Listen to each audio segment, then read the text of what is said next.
our people from the people who can do it the best.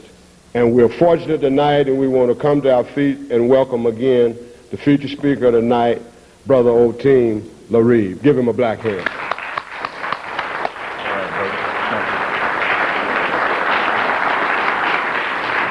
Give thanks. Thank you very much. Thank you very much. Sometimes it's good to get those applause and accolades at the beginning, because a lot of times when you get through throwing this information out, people don't feel too good about that. All right?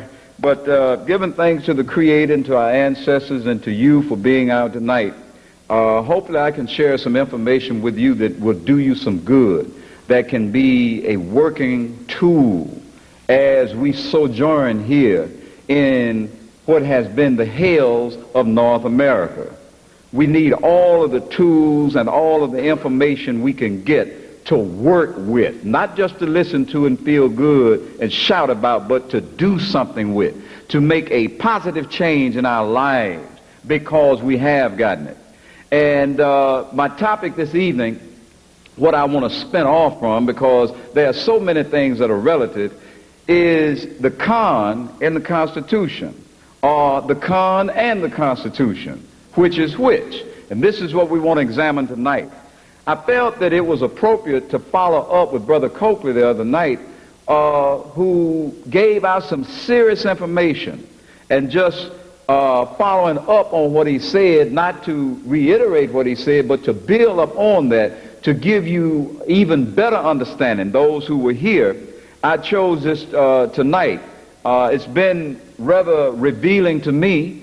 It's something that I have embarked upon studying intensely, along with the other things that I study, because everything is so interrelated. African history, world history, then we get into this government and our government. When I say our government as African people, how does this relate to us? You know, we've been told that the Constitution doesn't apply to us. Then if you don't have the supreme law of the land, then what do you have as we're in this land? One thing I've heard as I've listened to some of the eminent professors, teachers, Dr. Clark, Dr. Van Yaknen, but especially Dr. Clark. I've listened to him for quite a while, and I've listened very intently to what he had to say. And he talked about our ordeal, this thing that we've come through called the slave era. I mean, it was a traumatic experience. We're still reeling from its repercussions. We're still in a recovery state. And this is why I think that this information is very vital. Because without information, you, as the brother said, you can't form a plan. I mean, what you got to go on? I was in service to the beast at one time in the military, and I was with an outfit that was a recon outfit.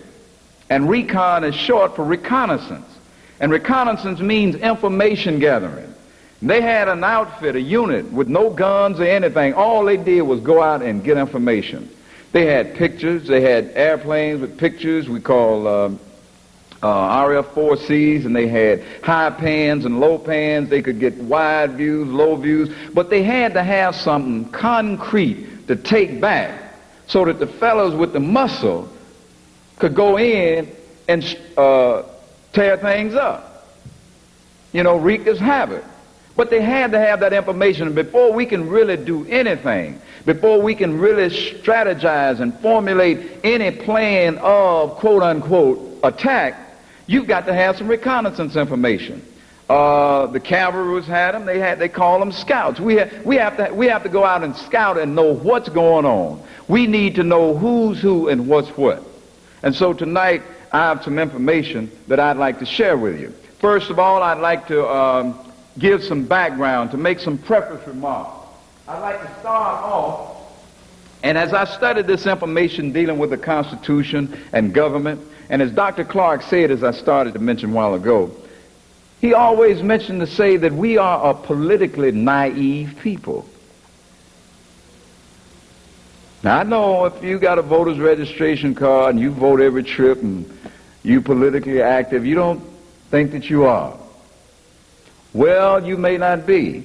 You may be more upon what I'm talking about tonight than I am. So therefore, if you are, I want you to rescue me, as Karinga said, rescue me if I'm wrong. What I'm about to present to you tonight, please don't misconstrue it as being legal advice. I am not an attorney. If you have a legal problem, I suggest that you get competent and straight up advice from a good lawyer. All right? Honest, very good, Brother Lewis. An honest lawyer. All right? I'll leave that up to you. Now that is about as rare today as a real dollar. All right? I didn't say it didn't exist. I just said it's rare. And a lot of times it's rare in our community because, as the brother mentioned earlier about Fanar, we've imitated and parroted to be so much until many times in action it's hard to distinguish who is who. So I want to start out tonight digging again into the life and times of Frederick Douglass. You see that I have all these books and papers up here. I don't know how to travel light. Always bring too much. But then I found it was better than not having enough. A lot I'll run through tonight. I'm not going to get every reference and quote it for you, but if you have a question, you can ask me at some point in time this evening, and hopefully I can give you a satisfactory answer and a reference, satisfactory reference that will lead you into others. But what I want to give to you tonight is food for thought and grounds for further research. As I said, I'm not representing the final word, but I'm just turning you on to what lit my fire. All right? And I have began to take some positive actions. I have began to utilize this information that I have, not just for the sake of knowing. I have jumped in the arena with the beast to fight him with his own stuff, as they say. And hopefully this will, in some way, the information tonight will empower you to fight. In some way, to fight. It will strengthen you somewhat, or let me say strengthen us. In the sense that Frederick Douglass was talking about in the life and times, he made a statement. He was sent to a farm to be broken, to have his spirit broken, because it seemed that he was somewhat impudent. Main thing, he wanted to learn how to read. That was the main thing he wanted to do. He wanted to know, what did the letter say? So he was sent to a man by the name of Covey. And Covey was known as a notorious slave breaker. And Covey, he bought urine on everybody that approached him. It's just the way he was. He'd give you a beating 2 or 3 times a day, whether you needed it or not. But the idea was to break your spirit, to break your will to fight against him. You know, we're given little cliches like, you can't fight City Hall. You can fight them and win. We got brothers and sisters in our midst who are beginning to do that, fighting and winning. Who said you can't fight City Hall? City Hall is where we catch a lot of hell from. You better be able to fight them and win. But there's a Calypsonian by the name of Shadow who has a song that says, somebody keep fooling somebody. So if you want to learn how to conquer, you got to first learn how to do what? Fight. So don't expect to conquer if you don't know how to fight and what to fight with. And don't look, as the brother was talking about earlier, from justice from unjust people. You can have just laws, but unjust people supposed to be enforcing them, you're still not going to get what's yours.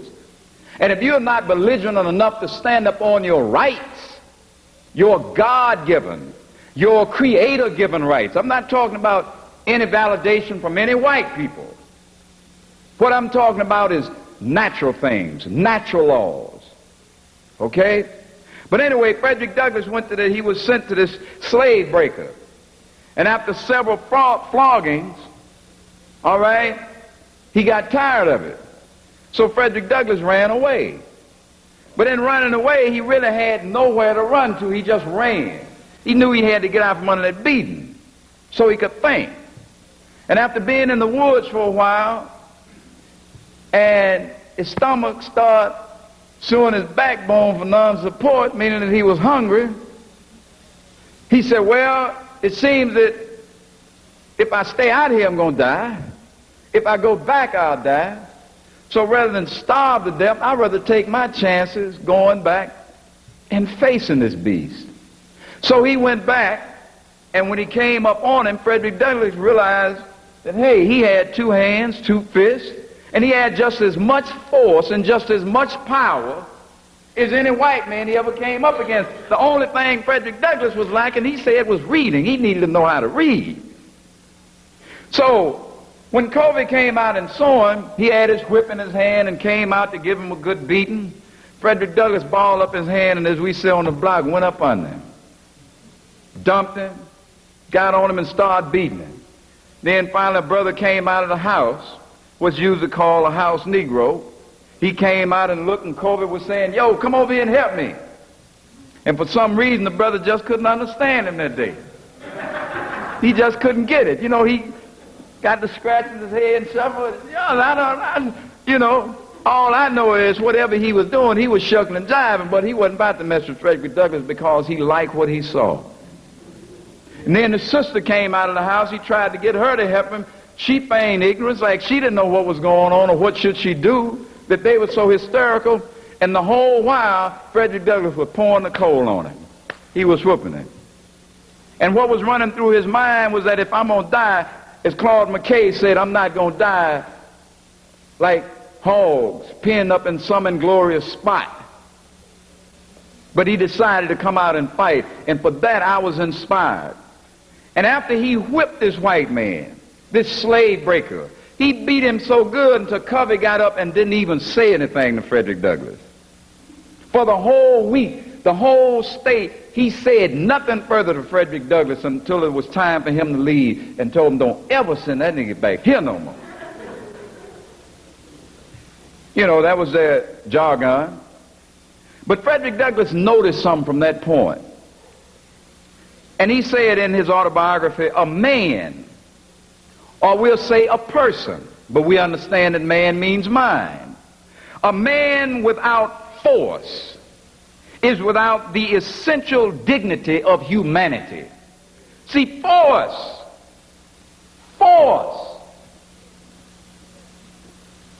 is essential. If you don't have force, people will walk all over you. This is why, you know, I look at this thing about gun buybacks. And I'm expressing some opinions too. I'm looking at gun buybacks. Somebody was talking about, I was reading in the paper where, man, they're offering $50 for a gun. I said, the only way I go and sell mine is that they give me enough to buy one better than that one. Because a man without force is without the essential dignity of humanity. I learned that from Queen Mother Moore's vow. In New Orleans, they faced the Ku Klux Klan. Marcus Garvey came to New Orleans to make a speech once, and the Ku Klux Klan came up as usual in packs, like dogs. And so he didn't show, but the next day they came back. Everybody was packing. Now, I'm not telling everybody to go and pack now. You do whatever you have to do. But anyway, everybody was packing.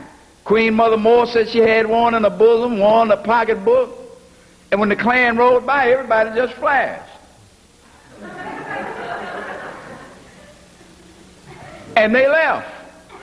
And they had no more problems. See, understand that rabbit hunting is fun as long as the rabbit ain't got no gun.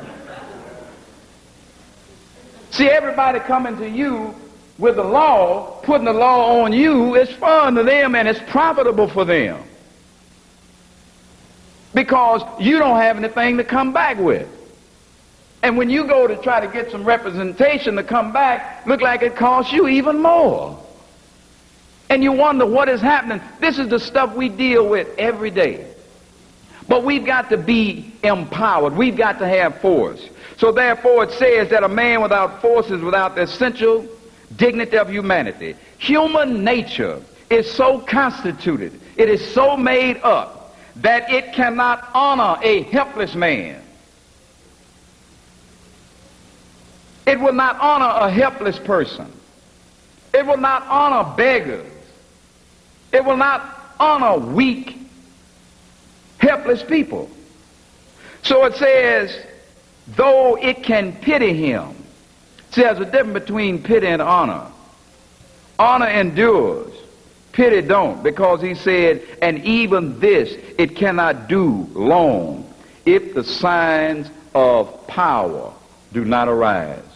They won't even feel sorry for you anymore. So what am I talking about today? What am I approaching today? The con in the Constitution. We have laws.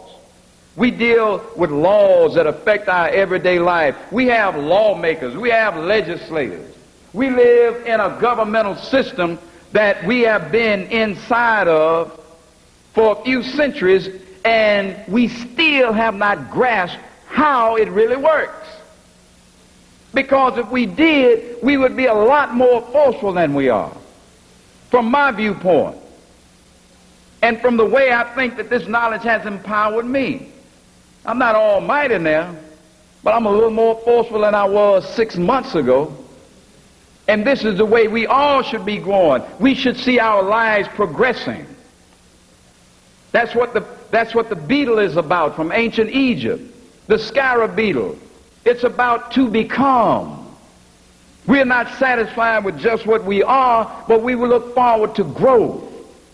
And our lives, we should be able to measure and say, I'm stronger this month than I was 6 months ago. So when we're talking about law, it's what I want to deal with a little bit tonight. So this is why I chose the topic con in the Constitution. What is the Constitution? I know I didn't learn very much about it in school. I learned that there was one. We learned the preamble, but we never did study it. It was hung up on the wall, but you ever notice I always kept it like it was written with a feather? It was always put up as that original old manuscript that nobody deals with anymore. And we looked at it like that. I didn't pay it any attention. It wasn't important to me.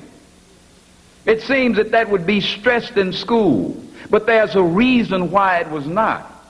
And there's a reason why this interest has resurfaced, because this is not the first time this has happened. Thanks to Lerone Bennett and his book, Blacks in the Making of America. I meant to bring it with me. I went off and left it on the table. I grabbed so much stuff, you know. I just said, well, maybe I need to take this, and I left it. But that's a book everybody need to read, called The Shaping. Is it The Shaping of Black America?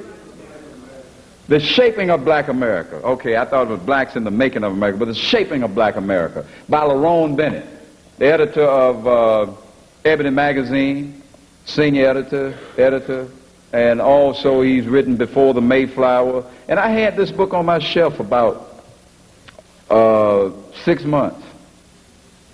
And I never did. I bought it for one thing that he had in there on field order number 15. I read it. It was so good. I started reading, and before you know it, back and forth through the pages, I'm through the whole book. And the information that it had in there is awesome. That it has in there is awesome. But anyway, the Constitution, the supreme law of the land. Now, what I have given you opportunity to get tonight is a little handbook, a little pocket book. The supreme law of the land in a book. You can keep the supreme law of the land in your back pocket. Everybody's member of organizations, some sororities, fraternities, societies, or what have you, but you all have constitutions, right? Constitution and what? Bylaws. And if you want the organization to run on course, you run it according to what? Its constitution and its bylaws, because that settles all the arguments. But if somebody can get in the midst and throw something out of context of the Constitution and its bylaws, of its governing authority, which is its Constitution, then you got havoc, you got a mess. And the only way that it can get back on course is somebody going to say, well, it says according to the Constitution. And if anybody disputes that, then you know what's what and who's who. All right? But anyway, where did this Constitution come from? It said that, well, it has nothing to do with us. It's not ours. Oh, really? I found out something different. I found out that Thomas Jefferson was not the author of the Constitution. After I read it and really considered it, I said, considering most of the things in here, it's too humane. I mean, don't let us deny it because we've gotten some bad deals. Let's don't deny it. I said it's too humane. When it says that all men are created equal, but yet and still, you got 300 or 400 black people out here against their will in shackles working. You got one under the basement, Sally Hemings. He had 5 children by and sold every one of them into slavery. No, this document was too humane to say he authored it. Well, you know what? True to that conviction and that suspicion, I found out some information. They didn't author that. Who authored it? According to a book called Forgotten Founders by Bruce Johnson, the Iroquois Confederation contributed the body of the Constitution to a group of white people who came here as this land was already inhabited. We've had history lessons and we pretty well know that. It was inhabited, the indigenous people. Many of them were very black, already here. Look at J.A. Rogers' work and look at some of the pictures or the drawings that he has in there of Native Americans in California at the time when Columbus made it in this part of the world. Look just like any brother you find down here in the West End. Go out to the mounds. You've seen the mounds out at Etowah. The mounds at Etowah, you go and you look at them, and they are built just like Imhotep built step pyramids. And they say, we don't know why they went from graves to start building mounds. It just said all of a sudden they start doing. Whenever they say stuff like that, look for us in there somewhere. Then you connect that up with the Olmec civilization, and that has made its way up north. Then a lot of the same habits caught on. Here the pyramids come. But you have to watch it, and you have to have this sense. And don't be afraid to think and disagree. And say that don't agree with sound reasoning. Truth always agrees with sound reasoning, I found. But anyway, as they came in, they grouped up, formed 13 colonies. Different groups came in as they came in, as England began to dump her prisons out. That's the way they thin the prison population down. They didn't get rid of crime, they just got rid of the criminals. And the crime keeps on going to this day. They shuffle them from one pillar to a post. They sent some to Devil's Island. They sent some to Savannah. Savannah was a penal colony. Georgia, Savannah, Georgia is a penal colony. The warden was James Oglethorpe. But anyway, all of this going on, when they came in, they really wasn't up on government. But they wanted to know how could they get out from under the tyranny that they were under, you see, because understand, white folks was oppressing white folks. So they came out. They came here, and they needed to know. It was the Native Americans that brought them through the winters. They didn't know how to plant. They didn't know anything about the continent. They didn't know anything about this area.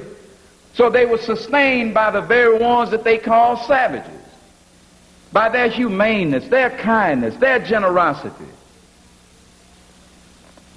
But anyway, let me read. It says, the Iroquois contribution to the Constitution. Most Americans are aware of Native American contributions such as corn and tomatoes. Few realize that the United States Constitution also has its roots in Native American culture.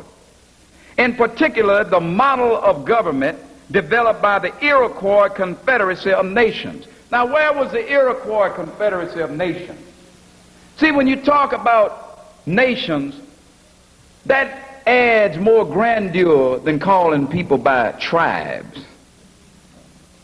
You ever notice they always like to refer to us as being tribes or tribal warfare? You know, you got a handful of people here and a handful of... But these were nations. nations. The Iroquois Confederation, the Iroquois around the Great Lakes region, on down where it comes in contact with the around Virginia, that area. It was a big area. And this continent consisted of different nations. And these people were not stupid. They were not illiterate savages. Matter of fact, one of the oldest New Testaments written, or the oldest New Testament in this continent, is written in a language that nobody reads now. In a Native American writing, they wrote Native American writing that nobody reads anymore, because after they had gotten it, they killed them all. So it says here that the model of government developed by the Iroquois Confederacy of Nations. According to Jack Weatherford in his book, Indian Givers, the Iroquois helped the colonists resolve a major dilemma. How could 13 sovereign, listen to that word, sovereign, how could 13 sovereign and separate states be made into one country without each one giving up its powers, without each one giving up its sovereignty? How could that happen? Well, following our excerpts from a congressional resolution passed by the House and Senate in 1988. I didn't hear about this in 88. It wasn't on TV. I was looking at a little more of it then than I'm looking at now. I didn't hear about it in any schools. My children didn't come and tell me about it. But there was a resolution passed by the House and the Senate in 1988. What did this resolution say? Which, among other issues, recognized the United States debt to the Iroquois Confederacy. Whereas, and I'm quoting, whereas the original framers of the Constitution, ain't that a good word for them? Framers. All they did was take the document and put it up in a frame and said, look what we did. The original framers of the Constitution, including most notably George Washington and Benjamin Franklin, are known to have greatly admired the concepts of the 6 nations of the Iroquois Confederation. There were 6 independent groups who had been having some conflict among each other, who did the humane thing, came together in council, used their head and said, look, divided we'll surely be destroyed. Let's come together and have a confederation where we'll work together, but each nation is independent. So on that concept, the United States, or the states united in America, came up under. And that document that they copied from that was called the Constitution. So, whereas the confederation of the original 13 colonies into one republic, remember that word, republic, because that has been incorporated into what? The Pledge of Allegiance. That says, I pledge allegiance to the flag of the United States of America and to the democracy for which it stands. To the republic, right? Well, why in the heck does everybody keep talking about democracy? We want to restore democracy. If you knew what democracy was, you know why they want to restore it. You know why they want to bring it out. But we never question these words. Why do we hear one thing coming from a pledge and to the republic? Because the republic is what empowered individuals. The republic is what gave people independence, which gave people their God-given rights, which let them carry on in their capacity with the rights that the Creator gave them. But democracy molds you into one common herd. 50% plus one, I don't care what your God-given rights are. You got to go with the flow. That is the difference. We've got to start thinking these things out and understand and see where the tricks have come in. Because right now, we're in a death and life struggle with this instrument. Everybody's familiar and has heard of the New World Order. Well, I mean, it was a New World Order in 1492. Ain't nothing but an extension of the Old World Order of the European. The same cast of characters. The same descendant from the Dutch East India Company. The same descendant from the British East India Company and West India Company. They're using the same tactics. They're using the same tactics with dope, tearing down societies with dope. They tore down the Chinese with opium. Now they're tearing down this place with cocaine, AIDS, and everything else is going on. And sugar. That was the first one. Boy, what has sugar got to do with this? How the Moors failed.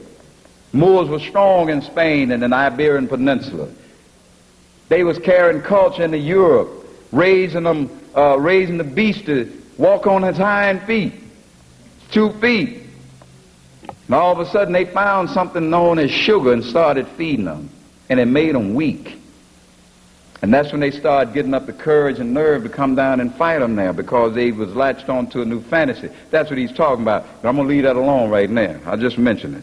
But anyway, whereas the Confederation of the original 13 colonies came into one republic, was influenced by the political system developed by the Iroquois Confederacy. That's right. They wasn't dancing with no wolves neither. Now, from all that we've been taught and all that we've been shown, we've been told that the Indians were savages. And we're still divesting ourselves of all of these images that we were given. We have to throw this stuff away every day. Can you imagine them saying that this was influenced by the political system? They had a political system? The political system developed by the Iroquois Confederacy, as were many of the democratic principles which were incorporated into the Constitution itself. Be it resolved by the Senate, the House of Representatives concurring, that, number one, the Congress, on the occasion of the 200th anniversary of the signing of the United States Constitution, acknowledges the historical debt which the Republic of the United States of America. Now, I'm putting emphasis on this stuff, and I want you to remember that we had a teacher in engineering school, and every time he said, now, whenever you hear me do this, say, you better take note. He'd make a statement, and he'd do that, and you know, this is one I better write down. Okay? But I put emphasis on the Republic of the United States of America owes to the Iroquois Confederacy and other Indian nations, so-called, for their demonstration of enlightened democratic principles of government and their example of a free association of nations. They got their first example. But how many of us was told that? How many of us knew that? How many of us can teach our children that? How many of us received all of those lies all over the years? That's why I said it didn't make sense to me, because here they were saying that we hold these truths to be self-evident. We know that much, that all men are created equal. So therefore, who do I wait on to validate my manhood? Who do I wait to validate and say I'm more than 3/5 of a man? I don't wait for anybody to validate my manhood, because I understand that all men are created equal. Men and women. See, we got caught up in this thing, and so some sisters look and say, well, we're talking about people. All minds are created equal. All right? And it tells us here, let's look at it. If you got the document there. I'm just want to reference some points here. All right? It says here in the first paragraph, when in the course of human events, this is the one we always remember for civics class, right? When in the course of human events it becomes necessary for one people to dissolve the political bands which have connected them with another. Now, do you hear that? It says here, when it becomes necessary for one people to dissolve the political bands of another that has kept them, bands which have connected them with another, and to assume among the powers of the earth,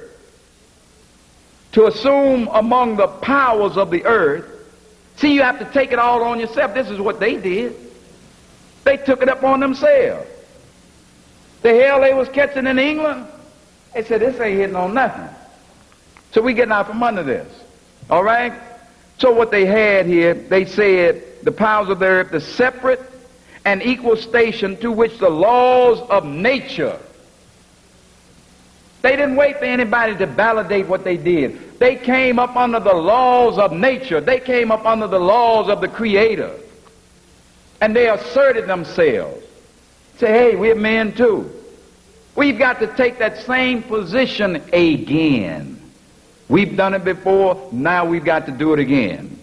Now it says here, of nature and of nature's God entitled them, a decent respect to the opinions of mankind requires that they should declare the causes which impel them to the separation.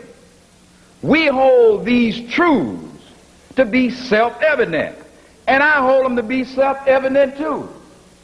And I decided to make my stand based on the laws of nature. Have you forgotten nature made the first laws? Upon the laws of nature. We hold these truths to be self-evident. We know this one by heart, that all men are created equal and are endowed. When you are endowed with something, that means you're given something, right? So now we're saying here that there has been something given to us by the Creator. And it says here, and are endowed by their Creator with certain unalienable rights. Now, not inalienable, unalienable. Now, what is the root of that word unalienable? It's one small word spelled where am I? Make sure I get it right. It's spelled L-I-E-N, lean, unalienable rights. Anybody ever heard of a lien before? Anybody ever had a lien, as they say, had a lien slapped on you? All right? Everybody's familiar with a lien. That means a lien, when something is lien, that means that somebody else has attached it, man, you can't do nothing with it. So we're told here, we were endowed by the Creator with certain unalienable rights, which means nobody can put a lien on them. They're yours forever and ever to use with as you so please, as long as you don't interfere with those same rights given to somebody else. All right? So it says here, unalienable rights, that among these are life, liberty, and the pursuit of happiness. Life, liberty, and the pursuit of happiness. Now, in order to have life, liberty, and the pursuit of happiness, you don't have to ask anybody. It was given to you. Now, whether you use it or not, that's your business. Whether you use it or not, it's just like saying, I could give you some silver and gold. If you're a poor person, I give you silver and gold. Or we'll just say, I'll give you money. Now, you can either use that money or just put it in your pocket and walk around and say, I ain't getting up off of my money. And you can eat out of the garbage. You can go and you can bum around if you want to, but you don't have to. Do you hear what I'm saying? You don't have to. All right? So we've been given this. It's the supreme law of the land. Now, let me read something to you here. On page 7 of this little booklet. On page 7 of the little booklet. I'm going to step up a little bit too, because I got a lot of information I want to throw out here to you. Taking the shotgun approach here. We're going to, boom, put it out here now. And as I said, it's food for thought and grounds for further research. Page 7, Law of the Land. Now, this excerpt is taken from something that you can find in any law library called the 16th American Jurisprudence, the 2nd edition, section 177. And it says, the general misconception Now, when we say general misconception, that means that everybody just about thinks this. Or as we said, nearly about everybody thinks this. Right? Almost everyone thinks this. See, I know how to do it either way. The general misconception is that any statute passed by legislators bearing the appearance of law constitutes the law of the land. What is that saying? The general misconception. Everybody is getting some wrong information here. Because most people think that anything that legislators pass, any statute that bears the appearance of law. Now, when we talk about something having the appearance of, it's just like you got some men walking around that have the appearance of a woman. And at first sight, you look at them, you think that's a woman. Well, that's called a misconception. But upon further investigation, now I don't know how far, but upon further investigation, you find out that it wasn't what it appeared to be. So no, you no longer call it what you used to call. You no longer call him a woman. You say that's a man in woman's clothing. So what we have here, it says we got a lot of statutes that are palmed off on us as laws. And we obey them as such because we want to be lawful, you know, we're law-abiding citizens. I ain't never been in trouble with the police. But it says here that they bear the appearance of law. Now, in legal terminology, which we've got to start learning that too. And the best way you're going to learn it is you're going to have to get your dictionary. You're going to have to get your dictionary. This is called Black's Law Dictionary. This means this tells you the definitions of things as it pertains to what? The law. So that means you can't go to Webster and get this information. Webster might get you some time. Because you will go in there and get a what? Misconception. So they have special dictionaries called law dictionaries. Black's is one. Another one that blacks came from is called Bouvier's, which came from the French. Now, when you understand history in a world context, you can understand how that evolution came about. We know of the French Revolution, whereas you had the aristocrats, which were mainly what? Lawyers. Don't get me wrong, I'm not in the lawyer bash tonight. But I'm just giving you the facts as they've been given.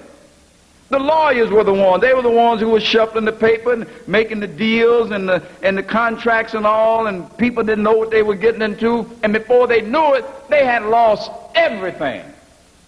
The Queen, Maria Antoinette, said the people were hungry, and what was it said? She told them, let them eat cake. But eventually, justice was served because her head rolled. But those lawyers who packed their grips and got out of there when the heat was on, they went to England. When they went to England, they became part of its politics and established themselves in their bipartisan politics as the Whigs. All right? Now, as the Whigs, when this thing started happening, whereas people were starting to migrate over to the New World to set up the New World Order, all right, the lawyers came with them. These are the ones who went and copied from the Iroquois. They knew good documentation when they saw it. They looked and said, man, this is some bad stuff. These people are by no means ignorant. Let's frame it. So they became the framers. But that class of who became the landowners, so-called, who took the land, the aristocratic class, like Jefferson, and watched, these people were lawyers. So they came in, took the document, and they know that they needed some money, so they had some big money interest behind them. That I'll speak about later on, hopefully, is the Rothschilds. Steve Copeland mentioned the Rothschilds. Jewish money to finance this thing. But anyway, here we hold. We have the lawyers, the Whigs, all right? They came together, they put it all together, and when they wrote "We the People," they were really just talking about themselves. Now, the Iroquois Confederation was talking about everybody. But when they got it, they were the people who had the land, the people who were the lords, and everybody else under them, as Dick Gregory said, was niggers, black or white. Till you'll find out it ain't but a handful of white people is running the whole world. Everybody else, to include the people in Waco, you saw it on TV, they burned the people down and told you they was crazy. They was dealing with the same thing I'm dealing with. And the seal that he was about to open, the seventh seal, was some of the same information that I'm sharing with you tonight. Yes, sir. Please. Mm-hmm. They had been mistreated. Right. Mm-hmm. Right.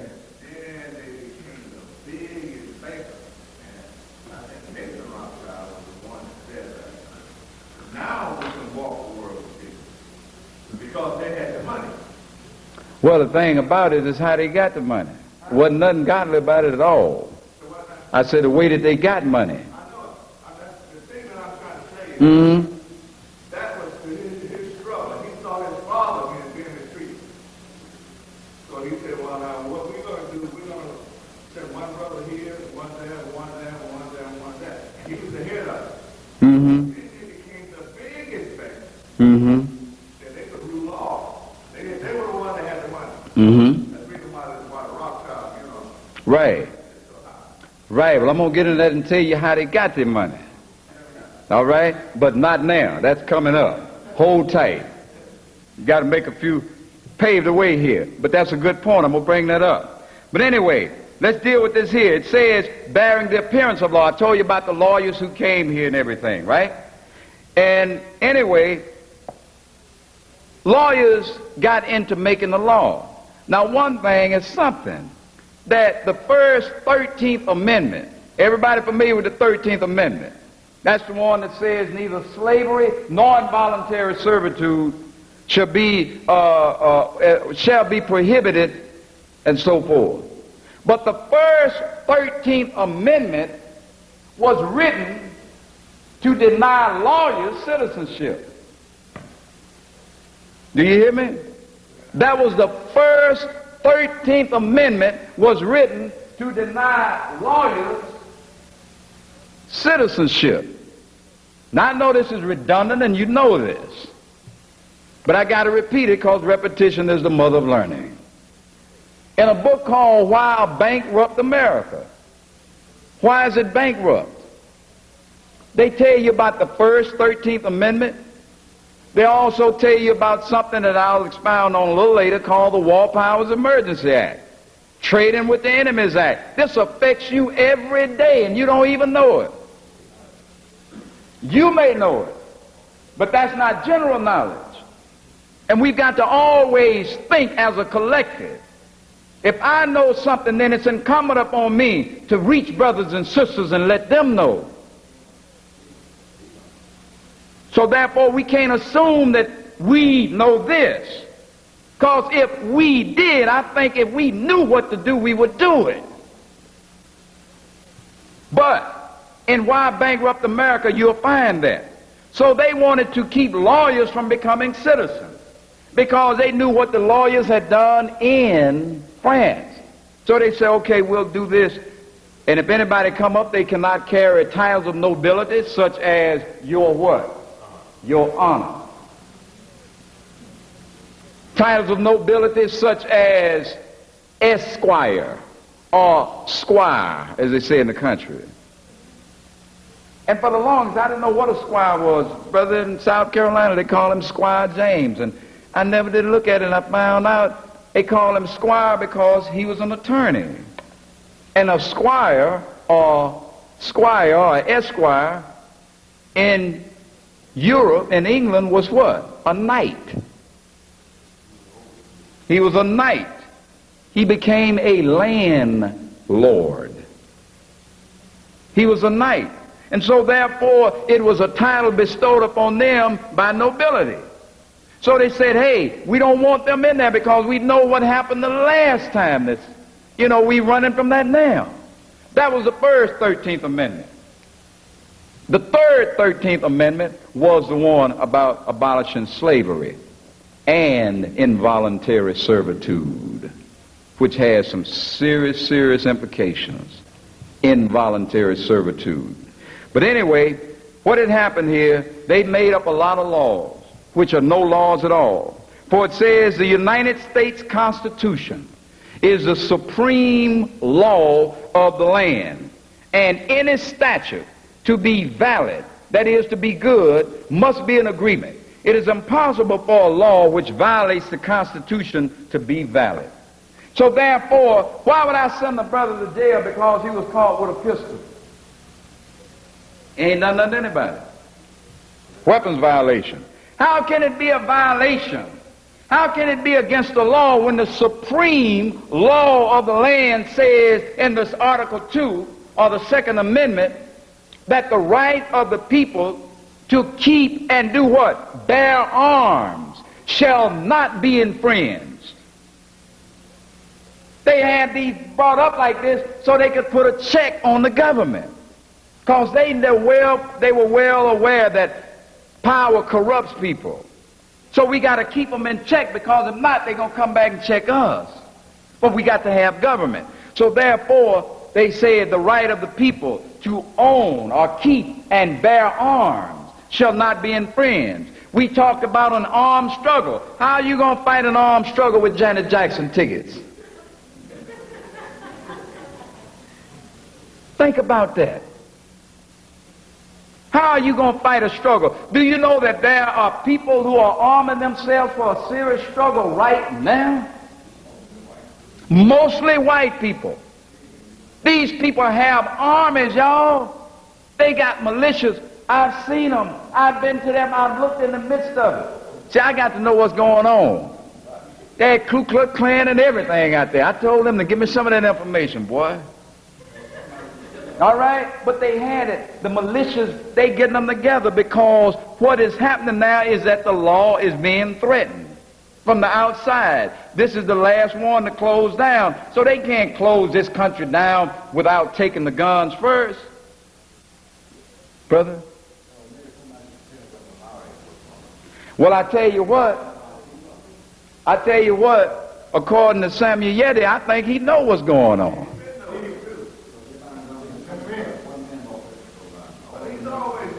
Right. So what we have got to know. Right. Who are the Boule and these different organizations. That's true. So this is why I'm coming with this information. See, a person can't lead if nobody will follow. So we're arming myself with the information that I have now. Other than for the sake of everybody else, I don't even pay Joe Lowry no attention. That's what I'm saying. But for the sake of the people, I keep on pointing to this. But, pardon?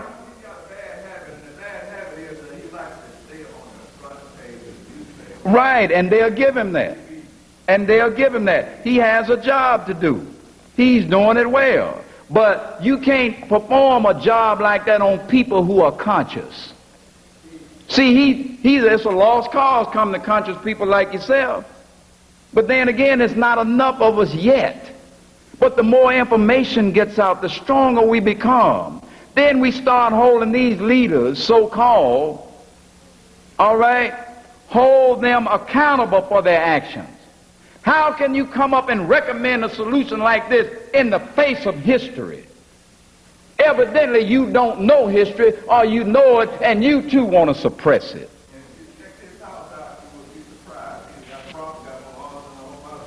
I tell you what, what's his name? Carl Rowan didn't hesitate to pull this stuff out. Caught the guy over in his yard. And he was the one, he was talking about getting rid of guns and all this, but he was able to produce one when somebody trespassed on his property. So you got people telling us one thing but doing another. But it's incumbent upon us to know the truth. All right? So here we have these laws. The United States Constitution, the supreme law of the land, and its statute to be valid, must be in agreement. It is impossible for the law which violates the Constitution to be valid. No one is bound to obey an unconstitutional law, and no courts are bound to enforce that law. Now, on in the Constitution, you'll also find out, too, that every law in the fourth Article 4, we're told here,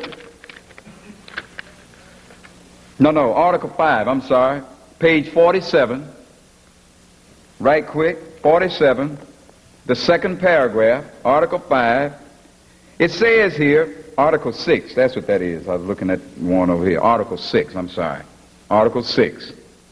It says here, second paragraph, the Constitution and the laws of the United States, which shall be made in pursuance thereof, and all treaties made, or which shall be made under the authority of the United States, shall be the supreme law of the land. Now, supreme means that there is no law higher than this. So it's got to be after God's law. The supreme law of the land. And the judges, you're checking it out? The judges in every state shall be bound thereby. That means if they are judged, then they are bound by the Constitution. You read the articles. I have some here with me tonight. I won't get to them, I don't think, but you read where they are testing and questioning what? The constitutionality of certain things. People raising heck about the constitutionality of the moment of silence. Man, they got all kind of ruckus going. But real serious issues they don't raise that on. But yet and still it says here that the judges in every state shall be bound thereby. Anything in the constitutional laws of the state to the contrary, notwithstanding. It don't have any standing under the Constitution. The judges shall be bound by them. Now, if a judge is within the law, the judge is an office. Now, the reason why I'm mentioning this is because what's happening? America has topped over 1 million in jail. They got over 1 million people locked up in their custody. And the biggest percentage of those people are black folks, African people, especially black males. Now, if we have this much involvement with the criminal injustice system, how much would we know about law? Or are we totally dependent upon somebody else always to tell us everything and to lead us down these primrose paths? And since I've been studying this, I started reading cases and looking at things in a whole different light. And man, all you see is this one long train on the railroad loaded up with brothers going on in. When you say the majority of them were in jail for really no real crime. For no real crime other than statutory crime.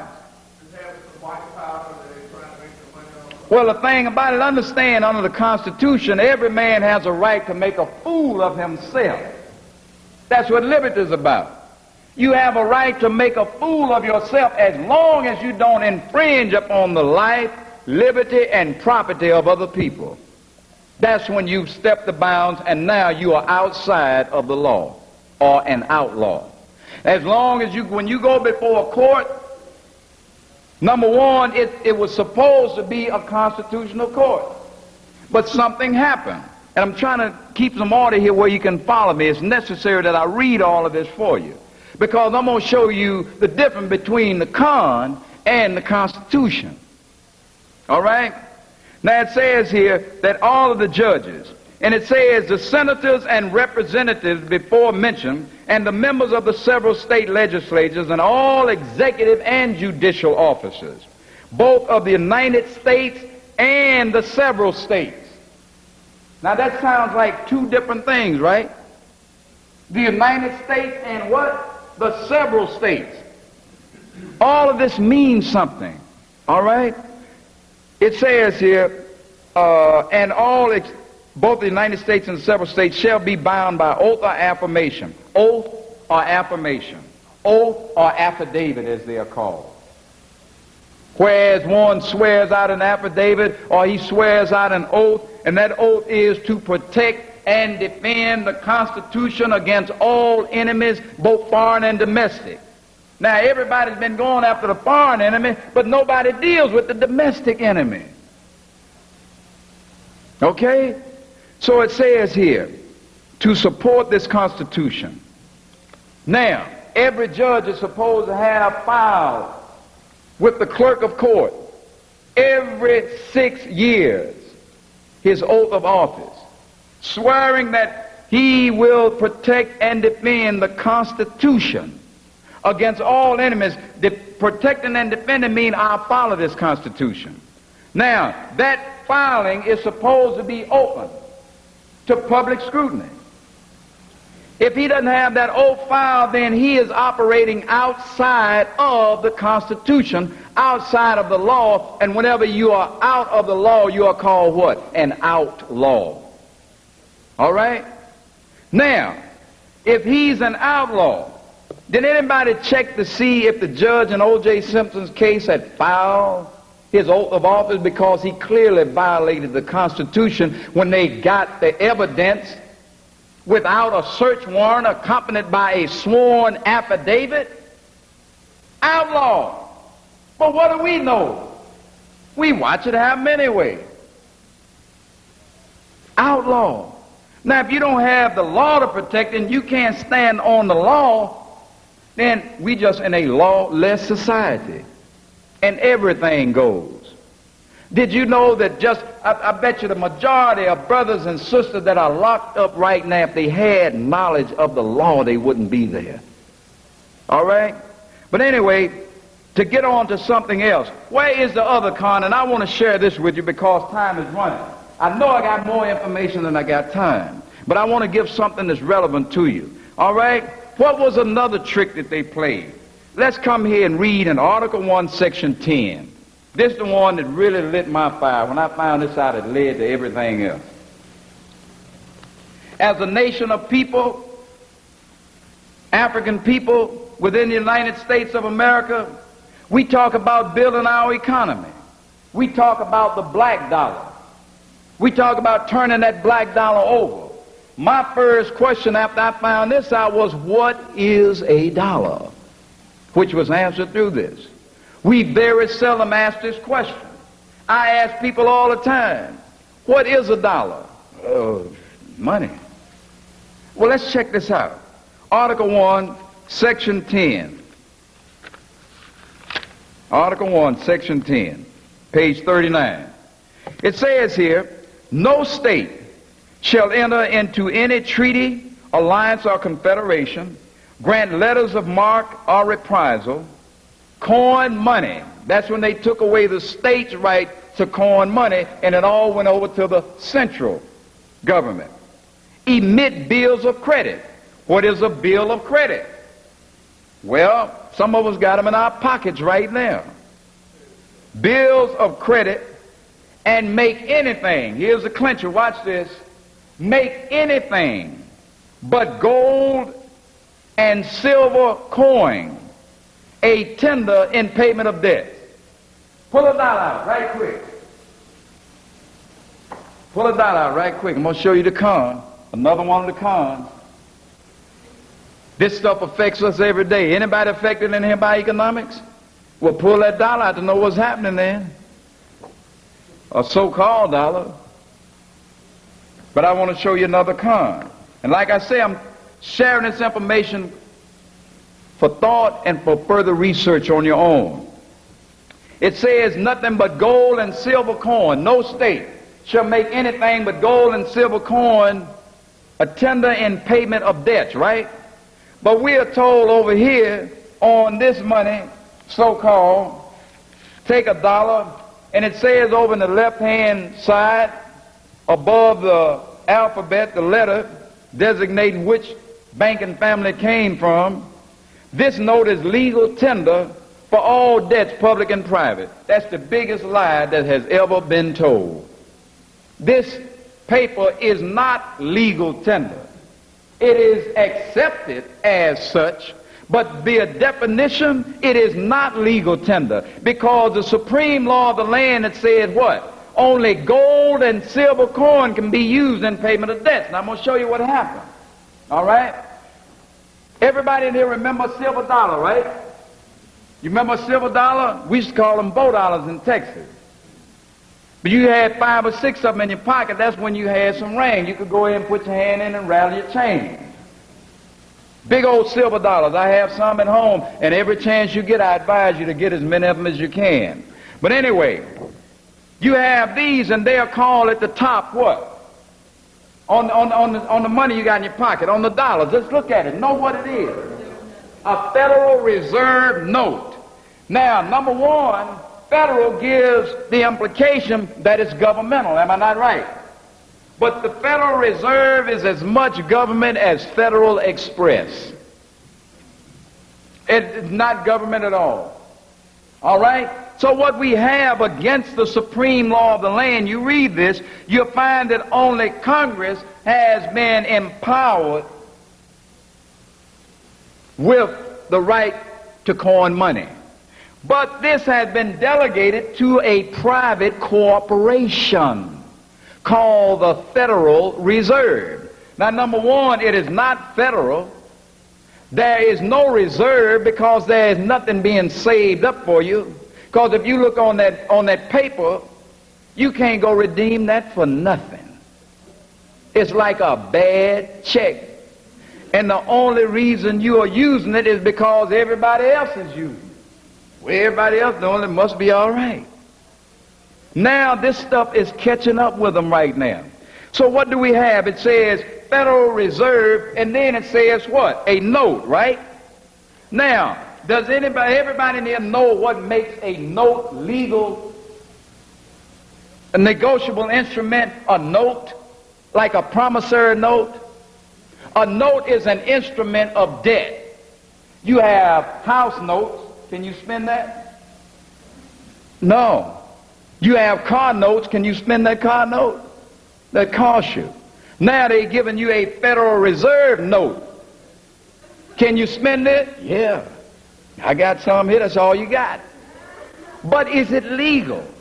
Let's see what problems it causes you and I every day. Because if we don't learn how to deal with this, this is part of liberation here. When you come out from under this gun, Jack, you're talking about some serious liberation. And don't forget the Statue of Liberty. The Statue of Liberty, and I know the history of it, I got it all. Sister was black. It was given by the French Abolitionist Society. When they presented it, the delegation went from the U.S. to look at it.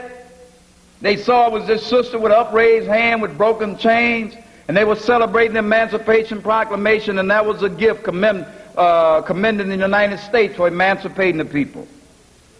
But when the white delegation went there and saw it, they said, no way.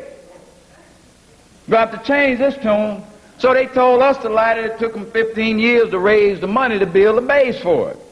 But what was happening, Bathalda had to get busy and change that nose and change them lips.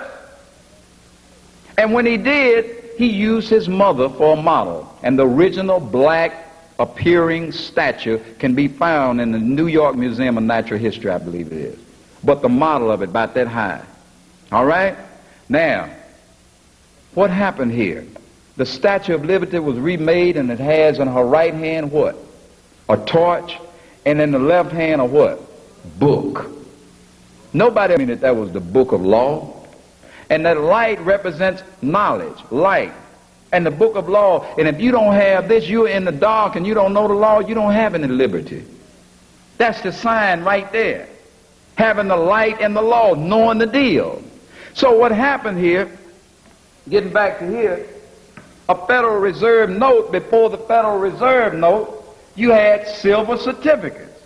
Here's one here I found at a conference once, a novelty with Jesse Jackson's picture on the front. But then again, I think if anybody deserves to be on the front of that, he does. Federal Reserve note. I thought about that. I said, no, they right. Right in the state of George Washington. All right? But anyway, This was real. And I remember as a young boy, I asked about, at a grocery store I worked at, I asked the guy that I worked for, what was a silver certificate? He said that means you can take this and go to the bank and get some real money for it. Now, didn't it say that nothing but gold and silver? This is the supreme law of the land you're holding in your hand. And it says that anything outside of this is no law at all. So why does it keep going on like that?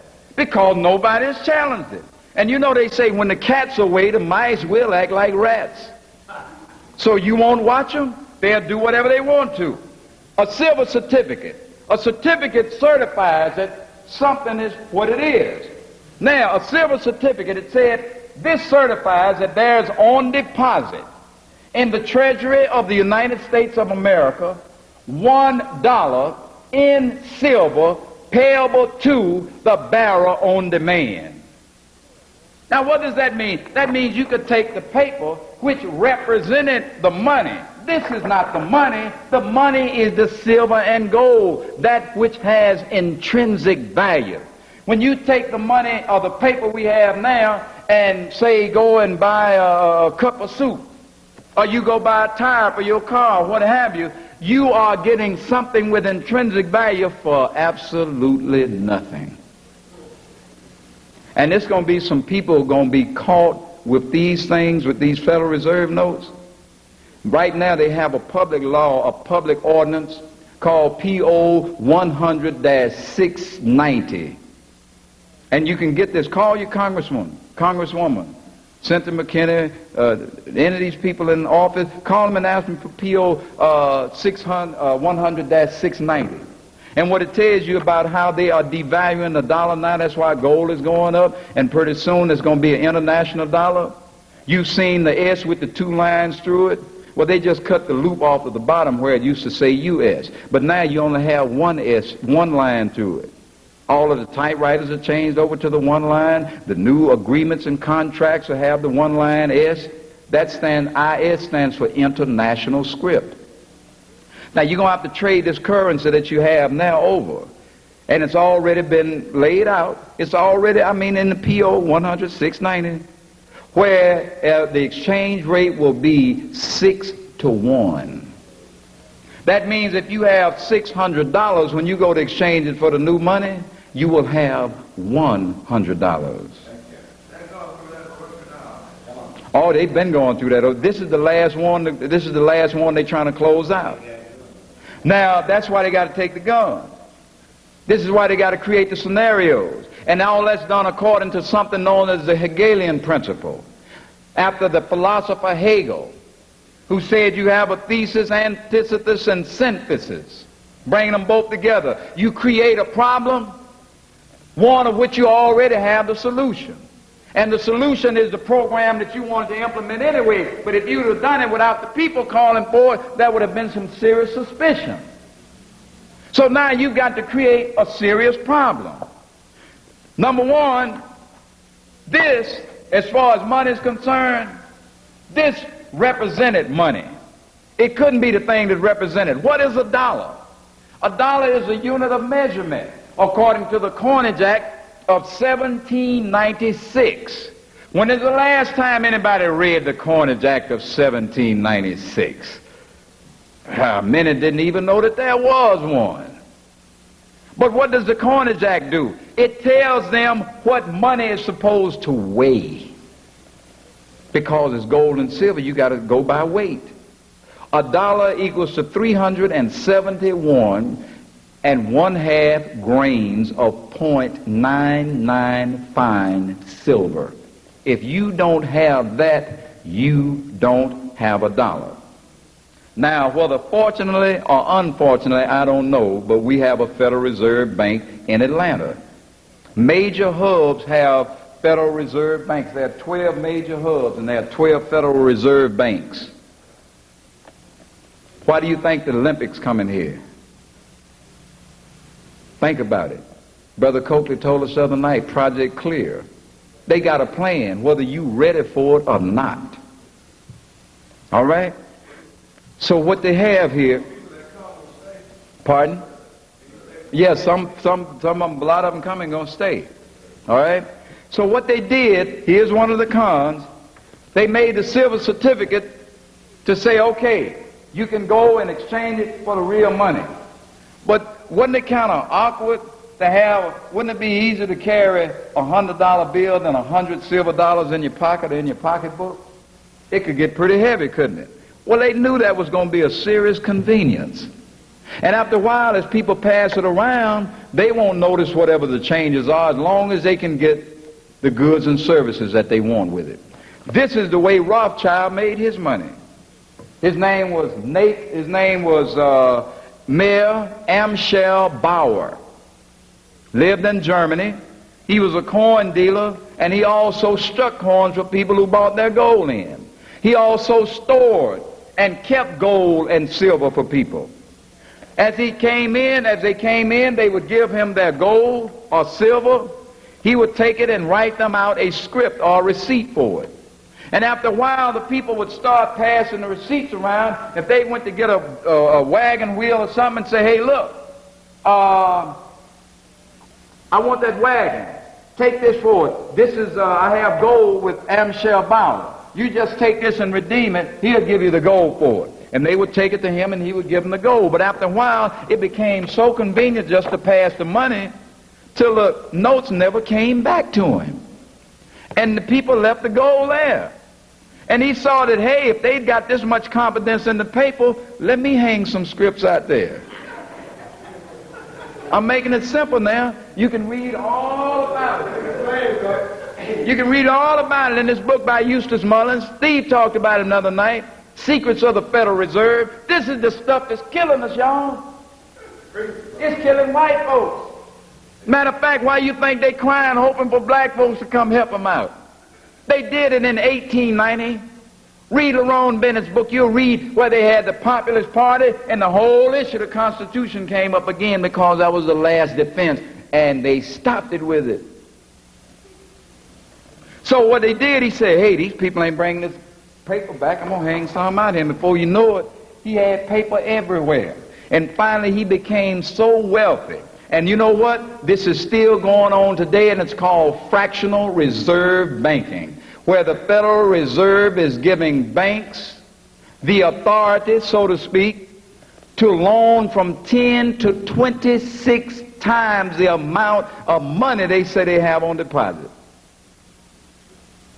From 10 to 26 times, if I have $100 on deposit, that means I can loan anywhere from $1,000 to $2,600 and I only have $1 on hand. Well, You know who could borrow the money the easiest, right? who? Oh, I'm sure. They give them all that fast. They getting it to everybody now.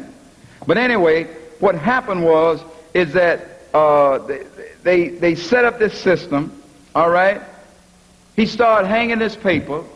Fractional reserve banking was born, and this is what's going on now. Why do you think that the country owes $12 trillion? Y'all heard that on the news? Y'all been hearing that in the paper? $12 trillion. I don't even know how many zeros that is. I got to sit down and write it out. $12 trillion. Now, do you know how much money is in circulation? Approximately $1 trillion.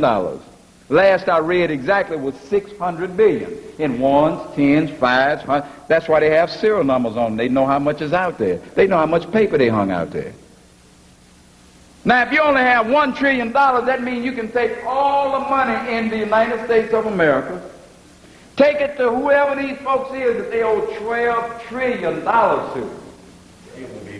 And you still owe $11 trillion. Now, where you going to get the money you don't have no more? In other words, how did you get to owe more money than exists? Through fractional reserve banking. Loaning some that don't exist. And it's called credit. And did you know it is against the law? It is against the Supreme Court rule that banks cannot loan credit, but yet and still everybody who has a mortgage has borrowed credit. Everybody who has a credit card has borrowed credit. They have given you nothing for something. And they make you work to pay it back. And you know where they got it? out there. The wizard. You talking about liberty? You talking about freedom? Man, if you're under this stuff here, what you fight?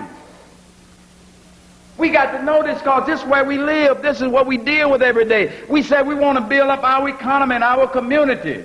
We want to keep these black dollars. How do you know you got a dollar if you don't know what one is? They'll hang paper on you all day. They talking about inflation. Inflation is only the printing of more currency with nothing to back it up. Why do you think people, they say they work for $2 a day back in the 20s and this, that, and other? Why? How could they live on $2 a day? Because they had real money. It was gold and silver. Why do you think now that I went the other day and I got my hair trimmed and I paid out $13? And I remember for $1.50 you could get a shave and a haircut. And I'm a young man. But my children tell me I sound like some of the old people. Because I remember that. How did it go to that? Because they kept printing Federal Reserve notes, and every time they shoot them out, the value goes down. Why do you think the same thing happened in Germany, whereas you saw people with wheelbarrows full of Dutch marks going to get a loaf of bread? This is what happened in Germany. This is what's happening right now. Brothers and sisters, if we don't know how to deal with it and not prepared for it, it's going to crush us. Brother.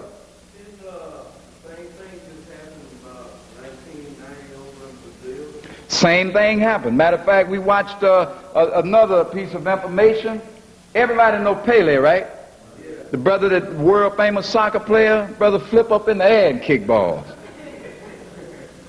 One of the highest paid athletes in the world. He was making big money when the rest of them here wasn't doing that. So you know Pele is by no means a poor man. But do you know he can only draw out since the Reconstruction and the IMF took over Brazil, he can only draw, what is it, $1,400, $1,500 a year out of the bank? That's all he's allowed to draw, as rich as he is, because that's the way the country is bankrupt. And that's the way they settle in the debt. This country has been bankrupt since 1933. This country has been bankrupt. This is why they came out in after 1934, 33 it went bankrupt. On the back the Great Seal said, "Annuit coeptis," meaning he's favored our undertaking. Whenever you talking about undertaking, you talking about something that's dead. We killed it. Think about it. A lot of people went up with bankrupt because they decided to build it, right? Pardon? A lot of people really went bankrupt because they jumped out of the building. Right, well, all of this was planned. Now, I know I can't get it all in. Let me see, it's 9:30 now. Let me go ahead and start wrapping it up because I've given you a little, this is why I had you to get these constitutions tonight and go with some of these. I'm going to give you some more references. But anyway, let me finish up on this dollar. The four things that make an instrument negotiable according to the Uniform Commercial Code and all commercial law, all right, the four things that make it legal is that number one, here it is right here, negotiable instrument. This is from a book on commercial law. It says here, an instrument to be negotiable, number one, must be in writing and signed by the maker of the drawer. Now you look at that dollar you got. Must be signed by the maker of the drawer. Number two, it must contain an unconditional promise or order to pay a certain sum in money. Now the note that you have is not money according to the Federal Reserve Bank itself. Some of you go to the Federal Reserve Bank here and ask them, is the Federal Reserve note $1? And they will tell you no. All right? That's why it's called a dollar bill. That means $1 is owed for it. That's what creates the national debt that's owed to the Federal Reserve bankers, which is a private group of white men. under the auspices of the Rothschild Bank of England. All right? Now, must be payable on demand or at a fixed or determined future time, and must be payable to order or to bearer. And where the instrument is addressed to a drawee, he must be named or otherwise indicated therein with reasonable certainty. Now, since we're not dealing with drawers and drawees, look at those 4 points on the silver certificate.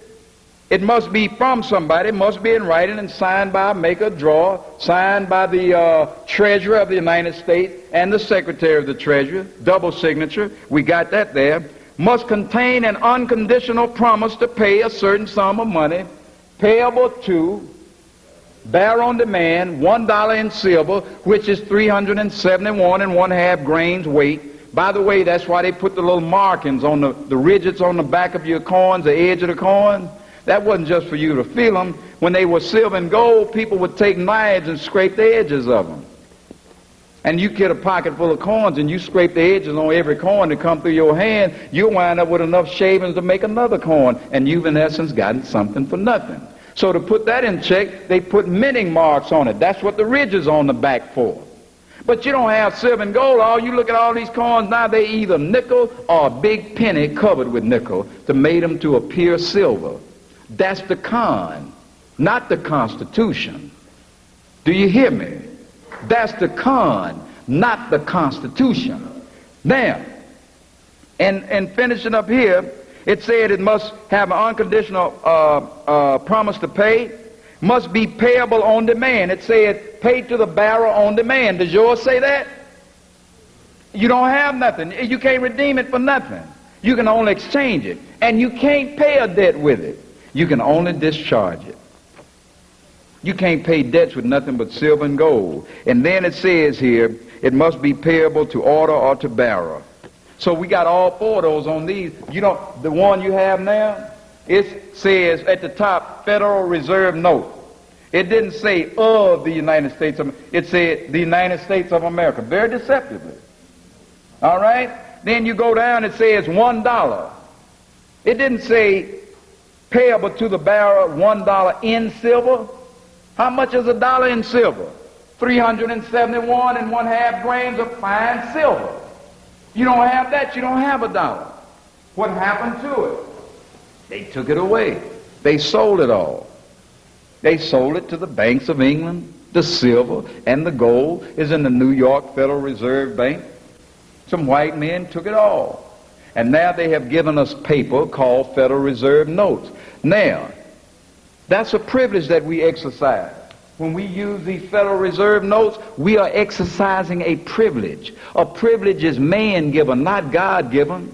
When you go out and get gold and pan gold and have it coin, you labored for that wealth. You received it from the earth. It was God-given. It has intrinsic value. But now, you don't have any value in what you're dealing with. So, in order to discharge a debt, that is a privilege. And whenever you accept a privilege, you also incur what? A liability. What is a liability that you incur with using Federal Reserve Notes? It's called income tax. That's what they charge you for using their notes to discharge the debt. How do they get the notes? The government prints them up at the Bureau of Engraving and Printing in Washington, D.C. They simply deliver them to the Federal Reserve. They pay them for the printing cost, which is about 2.5 to 3 cents per bill. I don't care whether it's a $1 bill or a $1,000 bill. It didn't cost them but 2.5 cents. Now, once they pay for that 2.5 cents, say they got $1 million, and I'm just using some out of their figures. They got $1 million in Federal Reserve Notes. They bring it in. They got to pay the government for printing them for them. Well, they pay them. They probably got $1 million, and they only paid what? Say $15,000 for the printing, if that much. Then, once they give them the money, they don't give them any. They don't even get the government money. They give them Federal Reserve Notes. They don't give them gold and silver. So once they get that, then the government in turn turns around and go borrow the Federal Reserve Notes lend them into circulation, and now when they get the notes, they got to leave bonds there. And as long as those bonds are there, they are accruing interest. Every year they take up interest. Now, how do they pay the interest? They paying the interest with income tax. 80% of the money that you pay into income tax goes directly to the Federal Reserve. They don't build one highway, they don't build one bridge, they don't build one school. They go in the pockets of white people, white men specifically, those who own the Federal Reserve Bank. And to get into the whole tax thing, oh, it will blow your mind. But as long as people are ignorant of this, they'll be in captivity. You'll be in bondage. You'll be enslaved. And the only reason that we're enslaved, let me say this, is because we consent to it. We consent to it, sister.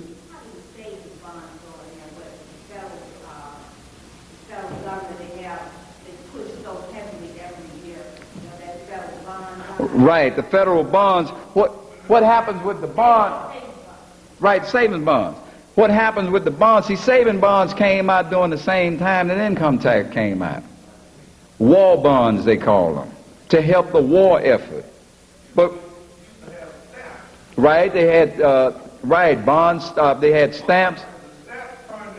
Starting in the bonds. When I was a child in elementary school, we used to buy one. I think they were like a dime or something. And you pasted them in the book. When you fill the book up, you turn them in and you got a bond. What that did, it took currency out of circulation. It tightened up credit, all right? And it kept the United States from incurring so much debt on interest. If you put that money up and don't spend it and use it and set it up, then they'll promise to give you a few more Federal Reserve notes, which you're going to have to incur liability on in income tax. But the only reason that you pay income tax is because you told them that you owed them. Jefferson said that the pen was mightier than the sword. He knew what he's talking about. All we got to do is get them to sign the dotted line. All right? Now I'm throwing some stuff out here. Do you have a basic knowledge of the dollar now? Just a basic knowledge. You know enough now to go and look for this stuff, right? There's a little book called Fool's Gold is Green. Read that. Serious information. There's another one called Bashed by the Bankers. This is a white guy, right? He's one of the ones who they don't recognize as being white, because he's poor as far as they're concerned. So he found this out, and he was going to pay for his farm with some silage, the stuff he keep in silos, value for value. But they wouldn't take it. And he started bringing this information out. They sent the sheriff, 2 or 3 deputies or whatever, and they almost killed this guy. You read this story and you'll find out what's what and who's who. All right? In other words, this is the type of information we need, that Brother Coakley was talking about, to peep the wizard and know who the OEO boys is and all of that. All right? But anyway, there's another one that a patriot group put out. All right? Now, everything in here I don't go for, but all the hard, concrete stuff that's documented is deep. You'll find out in here, in this one, and also another one called the Patriot Primer, or Primer. It gives you information on such things as citizen. What kind of citizen are you? What type of citizen are you? Just think about it, because that's another subject in itself. Marriage license he talks about in here. What is a license? A license is permission. Why do you have to get a marriage license to exercise your God-given right to a conjugal relationship? You got to go get permission. Once you get permission, you have been given a privilege. Now that you have been given that privilege, the courts become the third party in your marriage by your consent. So in the event of any dissolvement, we hate to see things like that happen, but it happens every day. In the dissolvement, who tells who gets the kids? You and your husband or you and your wife? No. The guy in the black robe. You can't go see him. You got to give up the house. You got to do this. You got to do that. And then you steady crying. I hear brothers and sisters crying every day. Well, brother, man. All right? But This happens when you go and get a marriage license. Marriage license only started in 1936, 37. When black and white folks wanted to get married, they had to go get permission. And this kept on going on, and there you have it. So that is another adhesion contract. When black and white people want to get married, people of mixed race, you say. Right. Black and white people, mainly. In it, white people and non-white people. But anyway, you can find that in this book, all right? The Secrets of the Federal Reserve. These are books, this is information that we need. And understand that if you don't know your rights, you don't have any rights.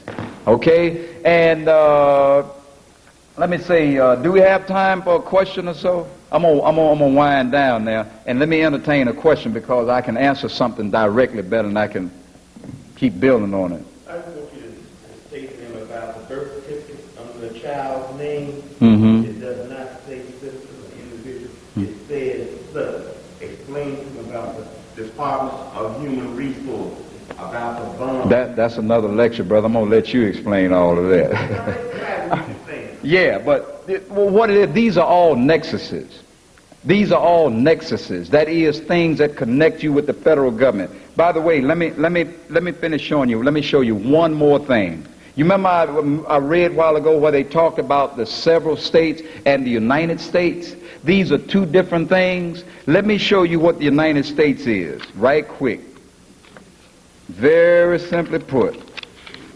The Constitution, and that is in Article 1, Section 8. That's on page 38. Page 38. And about the fourth paragraph. Now it started out in Section 8, it said the Congress shall have power, and I'll take up here, to exercise exclusive legislation in all cases whatsoever over such district not exceeding 10 miles square, as made by secession of particular states. That is, Maryland and Virginia gave them a 10 square mile area to use as its corporate headquarters for a corporate body that was created by the several states. They elected and made up a corporate body, and its jurisdiction and its legislation and its enforcement does not supposed to go outside of that 10 square mile area known as Washington, D.C. That's talking about the FBI, the BATF, the CIA, and other government agencies. You name them. They are not supposed to come outside of Washington, D.C. Now, what brought them outside of Washington, D.C.? It was a nexus. Like I'm saying, they created federal zones. First of all, what got us under the federal system? Being emancipated, we were turned loose with no place to go, and the federal government, that is Washington, D.C. You ever wonder why so many black folks in Washington, D.C.? They came in, told us to come in, we could be citizens under the 14th Amendment, but you would have to be subject to the laws of the United States, which the United States is a 10 square mile area.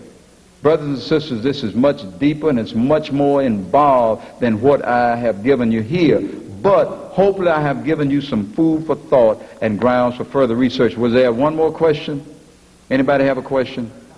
Yes, sir.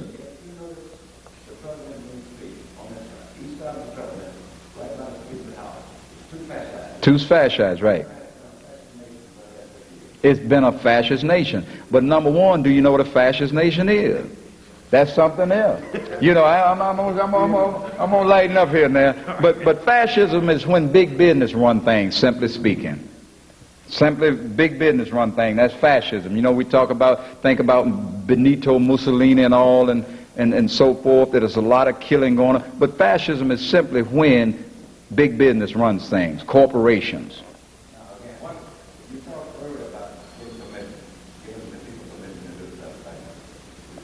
Right.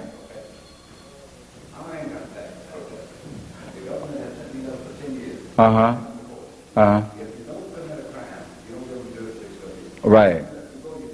Mm-hmm. Mm-hmm.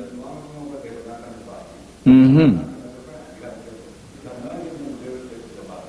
Well, I tell you what, I know a lot of people that didn't go, man. They came there and took everything they had. So I understand what you're saying, but for the sake of the people that are listening until you get into depth with this and fully understand it, I will advise you from my standpoint, don't you even try it. Okay. Let's give brother. But I'll talk to you afterwards.